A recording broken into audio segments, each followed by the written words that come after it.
va a ir a ver Elohim, sería Adonai. Aparece 3 veces en toda la Torah esto.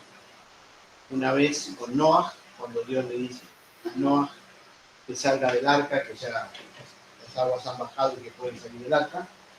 La otra vez es en este texto, y la tercera vez más adelante, cuando Dios da a Seret al-Grot los 10 mandamientos. Cada vez que Aidaber y Elohim están juntos, implica que se va a manifestar el atributo de justicia divina. Y que este atributo de justicia divina viene enlazado con Yud-Heh Vav-Heh, con el atributo de misericordia divina. Por eso, en el inicio de esta parasha,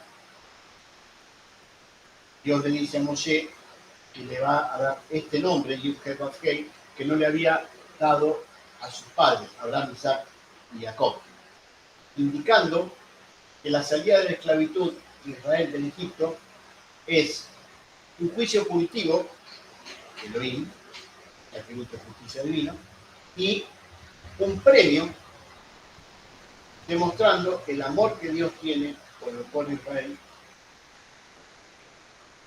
al nombrarse Yud-Heh Vav-Heh, traducido al español pésimamente como Jehová, para que puedan distinguir por qué aparecen distintos nombres. Cada nombre que aparece de Dios en la Torá implica una energía manifestada de la gran divinidad. No es una definición de la divinidad, sino una energía manifestada. Y entonces, Hashem promete 4 cosas. Los sacaré de los agobios de Egipto, los libraré de la servidumbre, los redimiré con juicios punitivos y los tomaré por pueblo. Estas 4 promesas se va a consolidar en la cena de Pesaj, las 4 copas que tomamos. Cada una de las copas nos va a recordar lo que Dios prometió e hizo con el pueblo de Israel y cómo nos liberó del agobio del faraón. Es muy interesante que la interpretación posterior, rabínica, respecto a la historia de la salida de Israel de Egipto, se encuadra entre la confrontación entre yo, mío, para mí, el egoísmo, con la fuente divina, que es una fuente dadora de vida y de amor.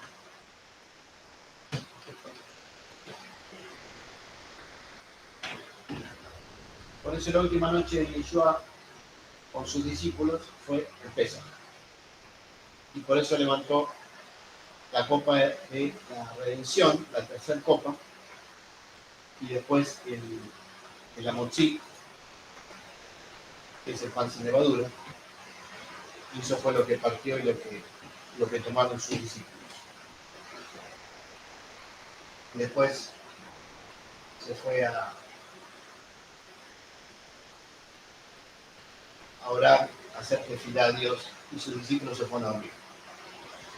¿Por qué? Porque el Pesaj se tomó mucho.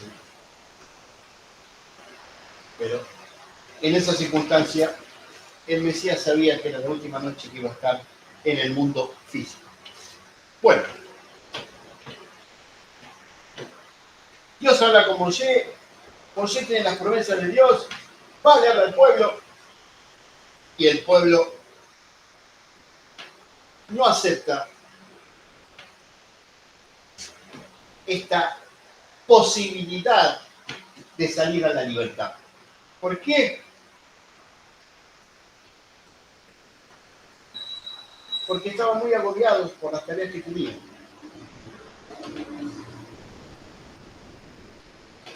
Esto es, para entenderlo en la realidad física, no te alcanza la plata para llegar a fin de mes y viene alguien y te dice, no, pero Dios te va a dar un mejor trabajo. Sí, bueno, está bien. El día que Dios me dé un mejor trabajo, bárbaro, cobraré más. Mientras tanto, no me alcanza. Además, si bien tenían la esperanza de que iban a ser redimidos en algún momento, cada día que vivían en Egipto, tenían que dedicarse exclusivamente a cumplir las órdenes del faraón. Entonces,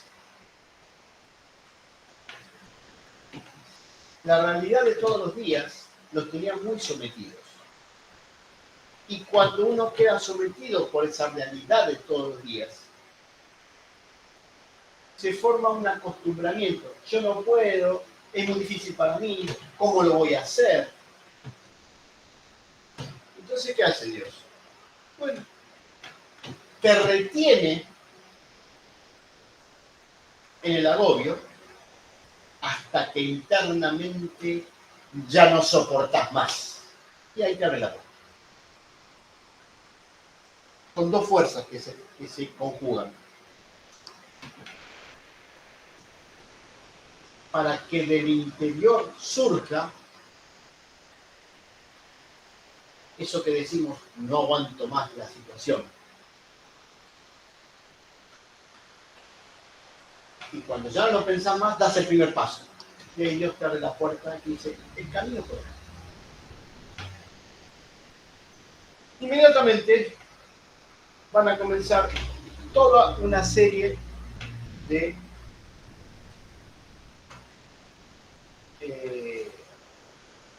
plagas, conocidas como plagas. Son Moftim y Oteot.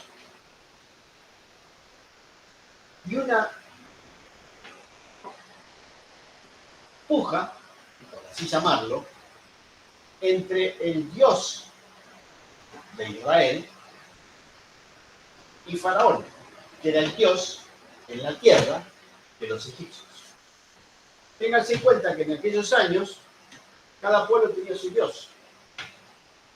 Eran dioses locales. Y dioses locales por territorio. O te cambiaba de territorio y ya tu Dios no tenía más poder. Entonces, ¿qué hace Hashem? Empieza a trabajar con las almas de los egipcios a ver si toman conciencia de que tienen que dejar ir libre al pueblo de Israel. Se producen distintas plagas, señales. El río Nilo, el agua se vuelve en sangre, aparecen muchas ranas. ¿Y qué hace el faraón? Llama a sus magos, y los magos reproducen lo mismo. Hasta que Dios envía la plaga de los piojos. Y los magos no pudieron replicar esa plaga. ¿Por qué? Porque el piojito es más chiquitito que el grano de cebada. Entonces, ¿qué le dicen los magos al faraón? Esba Elohim hu. Esto fue hecho por el dedo de Elohim, por el dedo de Dios. Nosotros no podemos replicar esto.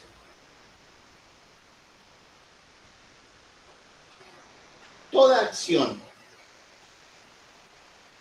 del mundo de Yetzirah queda limitado hasta el grano de cebada. Más chiquito que eso no se puede reproducir. Les recuerdo que hay 4 niveles o mundos.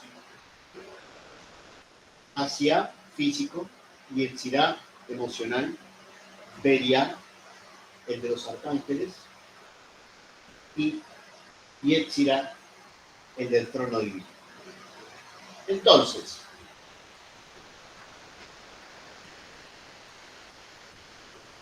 vamos a encontrar magos, hechiceros, astrólogos, interpretadores de los números, etcétera, etcétera, etcétera, etcétera. y que hacen cosas, pero tienen un desarrollo que llega hasta un cierto nivel, el nivel de eso. No pueden ir un paso más arriba. Entonces le dijeron, esto fue hecho por el dedo de Dios. Decir el dedo de Dios implica la acción divina de ese Dios, de ese pueblo. Bueno, otras plagas, bestias salvajes, pestilencia, forúnculos y granizo. Dios fue mandando distintas acciones a los egipcios que los iban acorralando y fue pasando de lo externo a lo más interno, a ver si el faraón dejaba salir libres al pueblo de Israel.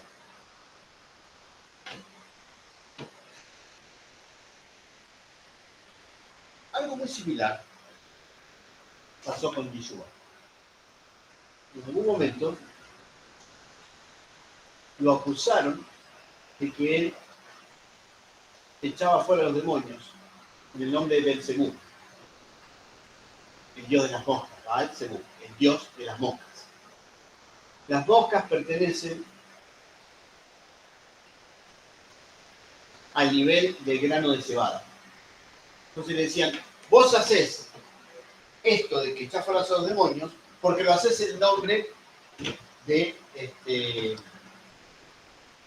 Satanás.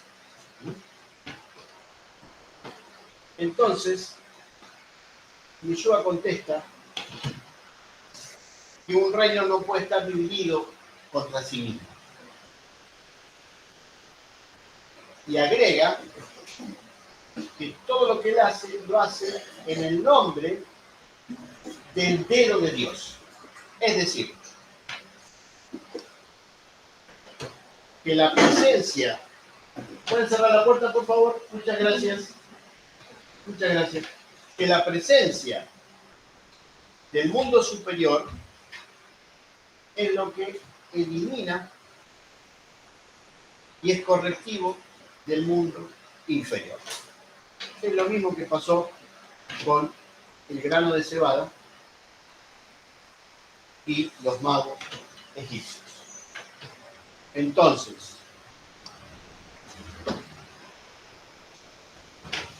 hay muchas fuerzas en la creación, pero una fuerza va respondiendo a una fuerza superior. Y la fuerza superior es la que va marcando las pautas de nuestro progreso.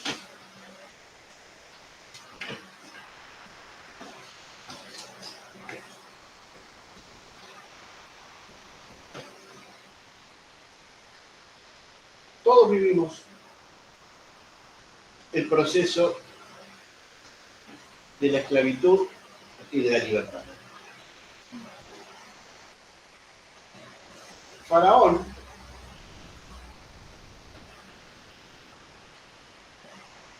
basaba su presencia material como el hijo de un dios en el río Nilo.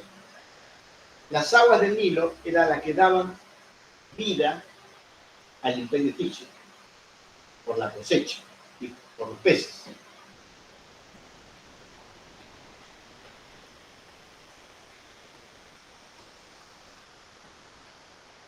Y Hashem decidió justamente tocar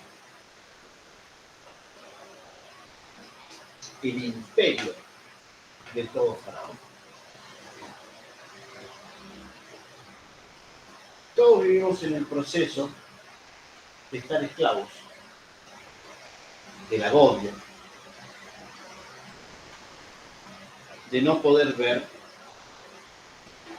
que hay otra forma superior de existencia. Cuando la mentalidad está capturada por el agobio, nos quedamos presos de nuestra propia esclavitud. No puedo, no sé, no tengo, no es para mí. Israel estaba en esa postura, en esa posición. ¿Cómo vamos a salir de acá contra este ejército? Entonces tuvo que preparar un alma como el alma de Moshe y empezar a mostrar que el Dios de sus padres tenía grandes poderes.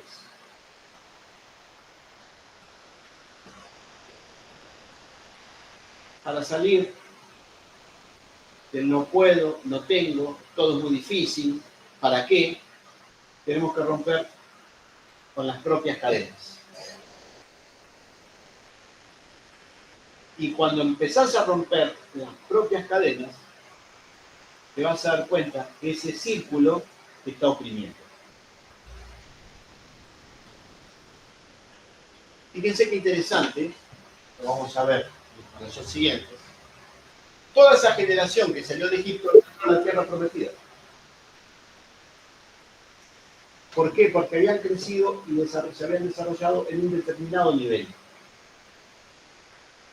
Y eso que Dios los sacó con plagas, les entregó la Torá, etcétera, etcétera, etcétera.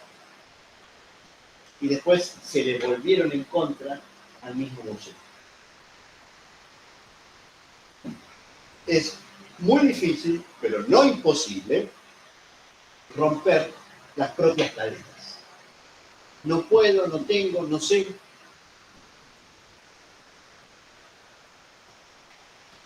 Si nos abrimos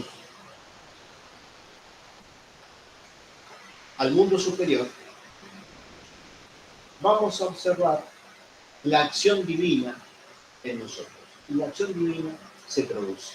Y entonces conseguís el trabajo que pensaste que nunca vas a tener, ingresa más dinero, tenés mejores amigos, tenés esto, tenés el otro, sentís que Dios escucha tus oraciones, como que yo nunca las hubiera escuchado, etcétera, etcétera, etcétera. Mientras estemos retenidos y gobernados por lo mío, para mí, para adentro, solo por mí, entonces estamos bajo el faraón. Ahora, cuando querés salir, Dios te retiene, no te deja salir. Y entonces vienen las preguntas. ¿Por qué siempre me pasa lo mismo? ¿Por qué a mí? Y Dios te lo sigue mandando, te lo sigue mandando. Y no es maldad. No es venganza.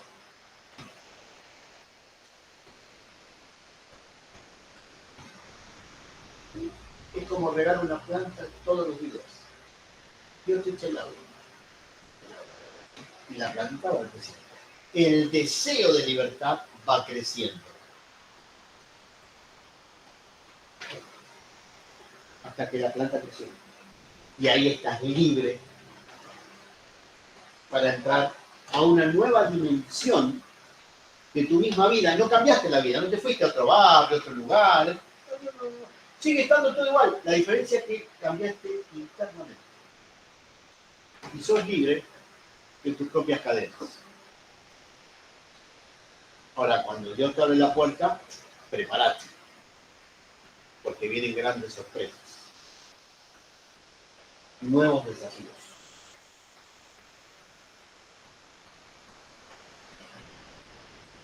Y esos nuevos desafíos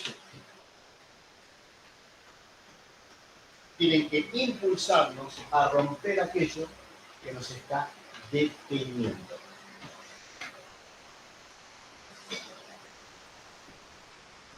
La felicidad es más simple de lo que pensamos. La tranquilidad es más simple de lo que pensamos. Estamos mucho más preparados para hacer las cosas de lo que pensamos. ¿Qué pensamos? Que no podemos, que es muy difícil, que es para otros, que mañana, que después.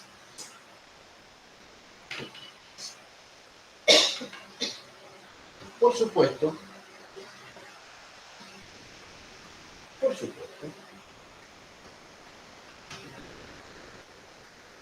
Y la vida es un gran desafío.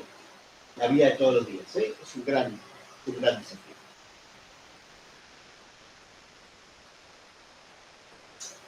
Por eso es muy interesante, la salida de Israel de Egipto. Israel no salió por sí mismo. Fue Hashem el que se encargó de sacarlo del agobio. Así es en nuestra vida. Cuando logramos salir de nuestra propia esclavitud, hay que valorar lo que Dios ha hecho en nosotros. Y cuando Dios te saca de tu esclavitud, ¿a dónde te lleva? Al desierto. ¿Qué es el desierto? Un espacio en el cual mirás hacia adentro. Y cuando mirás hacia adentro y sos libre, entonces Dios se te revela a niveles que te permite conocer tu alma, cuáles son los designios de las leyes divinas. Todo este espacio es avanzar, retroceder, avanzar, retroceder, avanzar, retroceder, hasta que lograste romper el propio temor del no sé, no puedo, no tengo. Porque eso te limita y te esclaviza.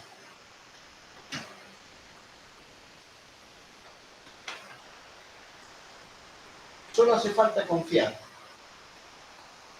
en que Dios te ha creado para que seas feliz.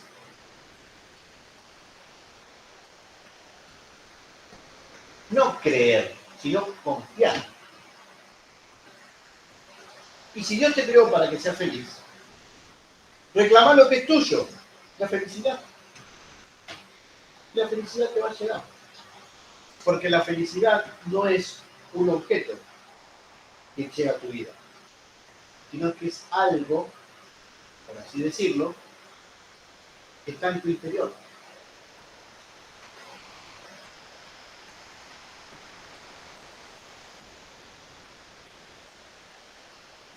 El alma es el fuego. El cuerpo es el agua. Agua y fuego son opuestos. Mientras estemos en esta dimensión, están juntos. ¿Qué tiene que priorizar?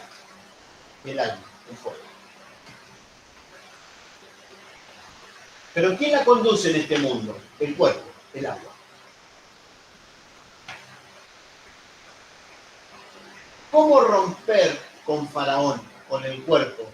Con todo lo que el cuerpo implica, el dinero, la política, el alquiler, el trabajo, los impuestos, etcétera, etcétera. ¿Cómo romper con eso sin anularlo? Porque si el cuerpo se muere, te vas de este mundo.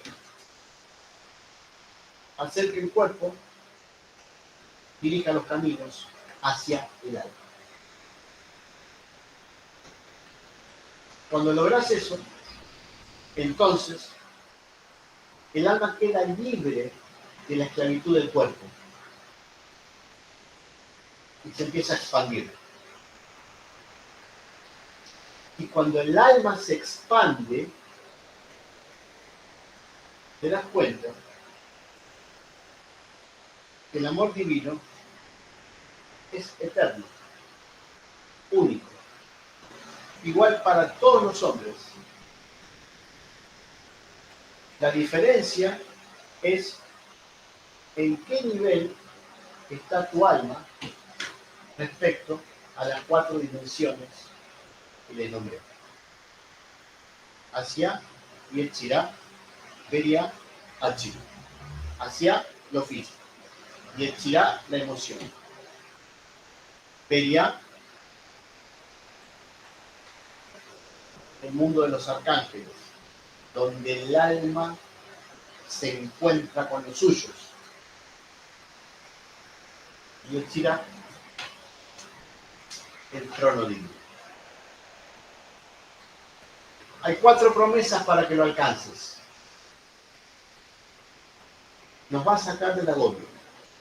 Nos va a librar de la propia servidumbre que tenemos a nuestra propia esclavitud. Yo no sé, no puedo, es muy difícil, es muy caro, es esto, es el otro.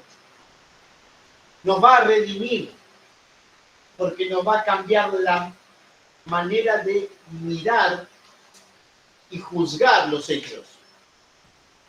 Y nos va a considerar como su pueblo. Son las 4 promesas.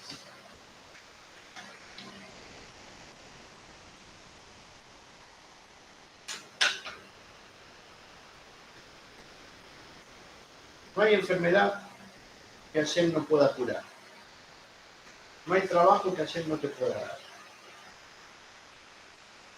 No hay nada que no pueda existir, porque todo lo que existe, Dios lo ha creado.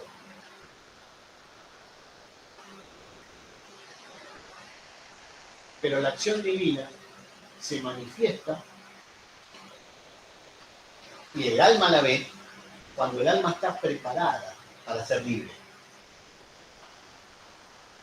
Y no esclava del agobio. Israel estuvo para algunos 400 años, para otros 210 años, muchas generaciones, 4, 5, 10 generaciones, trabajando para el Dios terreno, el faraón.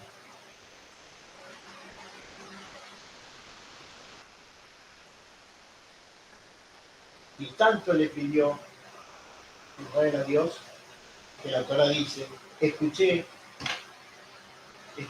la tefilá, las oraciones del pueblo de Israel, y llegó el momento de hacerlos libres. Dios escucha tu tefilá continuamente. Y hay un momento, no es hoy, aquí y ahora te vas volando por lo que el rabino dijo, te va a durar 10 minutos. Después volvés a tu realidad. Hay que ser constante, hay que ser paciente, y hay que apuntar a confiar en Dios.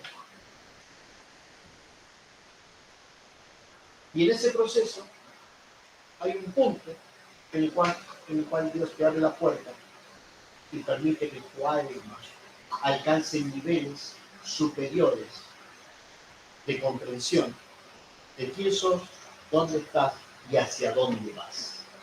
Y después las otras cosas materiales se resuelven solas. Dios te las resuelve.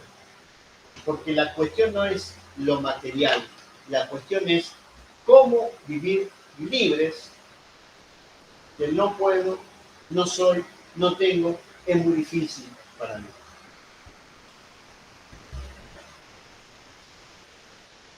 Recuerden que Yeshua, cuando sanaba a la gente, lo hacía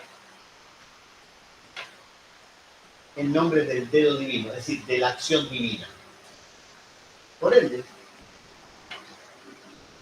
no hay nada que no pueda repararse o reponerse. Hay que confiar, tener paciencia y ser perseverante.